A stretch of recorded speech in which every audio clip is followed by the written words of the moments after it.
A Tale of Two Rainbow Nations seems like a fitting title to describe both South Africa and Brazil in the same context, due to their ethnic diversity and multicultural demographic landscape.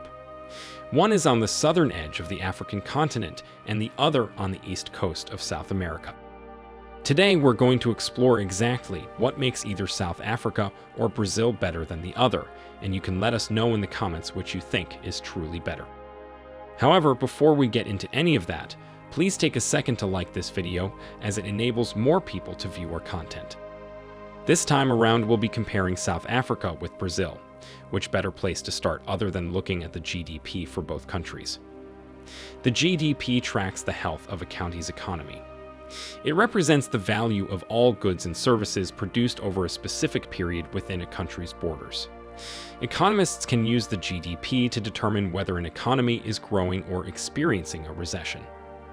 South Africa has a GDP of $349 billion and Brazil has a GDP of less than $2.1 trillion. The real economic growth rate, or the real GDP growth rate, measures economic growth as expressed by gross domestic product from one period to another, adjusted for inflation or deflation. In broad terms, an increase in real GDP is interpreted as a sign that the economy is doing well. South Africa had a GDP growth rate of 4.9% in 2021. Brazil, on the other hand, had a GDP growth rate of 4.6% in 2021. Also known as government debt or national debt, public debt refers to the sum of all government borrowings owed to lenders within the country. South Africa's public debt is 84% of GDP, and Brazil has a public debt of 53% of GDP. The GDP per capita is calculated by dividing the total GDP by the number of people living in the country. A higher GDP per capita indicates a superior standard of living. South Africa has a GDP per capita of about $5,800, and Brazil has a GDP per capita of about $9,800. The inflation rate represents the annual price increase for goods and services. This rise in prices indicates a decrease in the purchasing power of a country's currency. South Africa had an inflation rate of 4.41% at the end of 2021, while Brazil ended 2021 with an inflation rate of 10.06%. The unemployment rate is probably the best-known labor market measure and certainly one of the most widely quoted by media in many countries. The unemployment rate is a useful measure of the underutilization of the labor supply. It reflects the inability of an economy to generate employment for those persons who want to work but are not doing so, even though they are available for employment and actively seeking work. It is thus seen as an indicator of the efficiency and effectiveness of an economy to absorb its labor force and of the performance of the labor market. South Africa has an unemployment rate of 35.3%, and Brazil has an unemployment rate of 11.2%.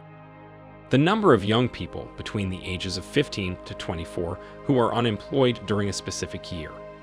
The youth unemployment rate is calculated as a percent of the total youth labor force.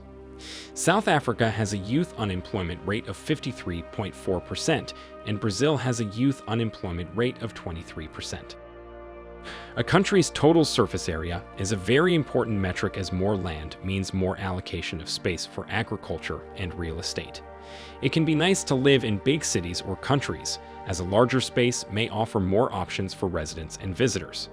South Africa has a total surface area of over 1.2 million square kilometers, and Brazil has a total surface area of over 8.5 million square kilometers. The average temperature of a country is very important, as high temperatures are known to harm crop productivity, but they also harm people's ability to work. People are known to be very sensitive to temperature. So, as a country warms up, millions of people start to experience warmer temperatures and their productivity starts to decline. The average temperature of South Africa is 17.5 degrees Celsius, and the average temperature of is 22 to 26 degrees Celsius. Thank you for hanging around up till this point. We know you're still watching because you found this video interesting and educative. Before we continue, hit the like button so that this video should reach many more people. Now, let us look at the percentage of land covered by forests in both Brazil and South Africa. Forests have a key role in removing pollutants and cleansing the air. Forests serve multiple environmental, socioeconomic, and cultural roles in many countries. They are among the most diverse and widespread ecosystems in the world.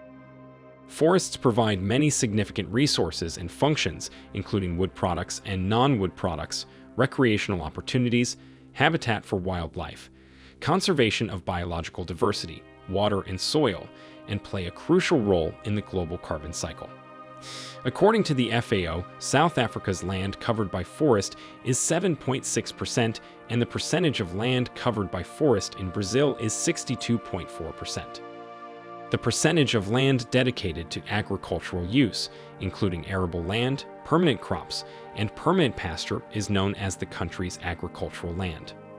Agricultural land provides the largest share of food supplies and ensures an essential number of ecosystem services. The percentage of South Africa's land dedicated to agricultural use is 79.4%, and the percentage of Brazil's land dedicated to agricultural use is 28.3%. Coasts are important zones in natural ecosystems, often home to a wide range of biodiversity. On land, they harbor important ecosystems such as freshwater or estuarine wetlands, which are important for bird populations and other terrestrial animals. South Africa has a coastline of 2,798 kilometers, and Brazil has a coastline of 7,491 kilometers. Water is also a critical input to production in several economic sectors. Water is used to extract energy and mineral resources from the earth, refine petroleum and chemicals, roll steel, mill paper, and produce uncounted other goods, from semiconductors to the foods and beverages that line supermarket shelves. South Africa's total water area, summing up all inland waters including lakes, rivers, reservoirs, and wetlands, is 4,620 square kilometers, and Brazil's total water area, summing up all inland waters including lakes, rivers, reservoirs, and wetlands, is 157,630 square kilometers. Populous cities or countries usually offer better employment opportunities because of their large economies. Big cities attract companies and business investment and are usually important cultural centers and research hubs.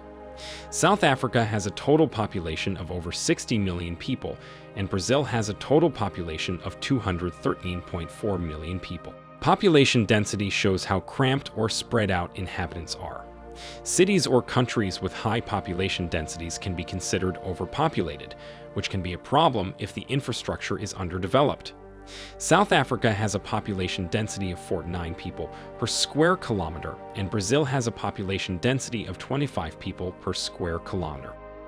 The average life expectancy at birth is the number of years that the population of a country is expected to live. This metric reflects the overall quality of life. South Africa has an average life expectancy of 64 years, and Brazil has an average life expectancy of 74 years.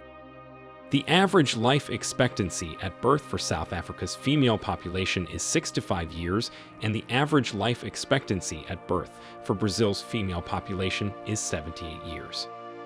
The average life expectancy at birth for South Africa's male population is 63 years, and the average life expectancy at birth for Brazil's male population is 71 years. The death rate, also called the crude death rate, represents the number of annual deaths per 1,000 people at mid-year. South Africa has a death rate of 9.3 deaths per thousand, and Brazil has a death rate of 6.7 deaths per thousand. The birth rate, also known as crude birth rate, refers to the annual number of births per 1,000 people. Calculated mid-year, it is one of the main factors used to determine the population growth rate. South Africa has a birth rate of 20 births per thousand, and Brazil has a birth rate of 14 births per thousand, the average number of children born to each woman. For calculating the total fertility rate, it is assumed that all women live to the end of their childbearing years and give birth in alignment with the prevailing age-specific fertility rates in the country. On this scale, South Africa has a fertility rate of 2.26, and Brazil has a fertility rate of 1.75 on the same scale. Cities or countries with a younger population usually have better development perspectives. This is because young societies are more dynamic and creative. South Africa's population has a median age of 27 years, and Brazil's population has a median age of 32 years. Generally, a lower median age is considered better because a younger population is healthier. However, countries with an extremely low median age are often facing socioeconomic problems, especially poverty. South Africa has a median female population age of 27 years, and Brazil has a median female population age of 33 years. South Africa has a median male population age of 27 years, and Brazil has a median male population age of 31 years. The total labor force of a country represents the number of people working or willing to work. South Africa has a labor force of 22.2 million people, and Brazil has a labor force of 104.2 million people. Electricity is an essential part of modern life and important to any economy. People use electricity for lighting, heating, cooling, and refrigeration, and operating appliances, computers, electronics, machinery, and public transportation systems. South Africa has an electrification rate of 84.2%, and Brazil has an electrification rate of 98%. Roads make a crucial contribution to economic development and growth and bring important social benefits. They are of vital importance to making a nation grow and develop. In addition, providing access to employment, social, health, and education services makes a road network crucial in fighting against poverty. The total length of South Africa's paved and unpaved roads is 20,986 kilometers, and the total length of Brazil's paved and unpaved roads is 29,850 kilometers. Let us now look at the number of physicians, that is, generalist and specialist medical doctors, per 1,000 people. According to the World Health Organization, there should be more than 2.3 health workers per 1,000 people to cover the primary healthcare needs. South Africa has 0.91 physicians per 1,000, and Brazil has 2.15 physicians per 1,000. The percentage of South Africa's population with access to improved drinking water sources, such as piped water or protected wells, is 93.2%, and the percentage of Brazil's population with access to improved drinking water sources, such as piped water or protected wells, is 98.1%. There you have it, dear touristers. These are some important comparisons between South Africa and Brazil. Before we conclude, it's important to know that most of the slaves who left Africa during the transatlantic slave trade ended up in Brazil. This is one of the reasons why Brazil is the country with the highest black population outside Africa. Its black population surpasses that of the United States of America. In hindsight, Brazil shapes up pretty well against South Africa. However, we'll leave that for you to decide in the comment section below. If you aren't subscribed to our channel, you can do that now and officially become part of our community of touristers here on The New Tourist. Also, leave a like on this video so that it can help us reach more people and grow our community. Thanks for watching, and see you in our next video.